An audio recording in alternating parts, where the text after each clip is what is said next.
Karachi national academy of performing art میں سجنے والا 14واں سہ روزہ میوزک فیسٹیول اختتام پذیر ہو گیا۔ مدر دھنوں نے شائقین کو خوب محسوس کیا۔ ایسے ایونٹس آئی تھنک بہت امپورٹنٹ ہیں اور عام پاکستانیوں کو موقع دیتے ہیں کہ ہم اکٹھے ہوں، ہم میوزک سنیں اور ہماری ہیریٹیج اور کلچر کو ریکگنائز کریں۔ سروں میں سجی اس شام میں ملک کے مایہ ناز موسیقاروں کے سروں نے ایسا اثر دکھایا کہ شرکا رات گئے تک موسیقاروں کے سر اور تال میں کھوئے رہے۔ سب سے زیادہ مبارکباد دوں گی ایسے اوکیشنز کو جو ایسے ایونٹس کرواتے ہیں اور اتنا پروموٹ کر رہے ہیں ہمارے اتنے زبردست کلچر کو۔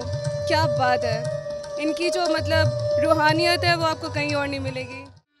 موسیقی کے دلدادہ افراد کا کہنا تھا کہ کلاسیکی موسیقی کا ایک ایک ساز کانوں کے ذریعے دلوں کے تار چھیڑ کر رومانیت کا ایک نیا احساس جگاتا محسوس ہوتا ہے۔ کیمرہ مین رضوان صدیقی کے ساتھ نصرت وسیع، ڈان نیوز، کراچی۔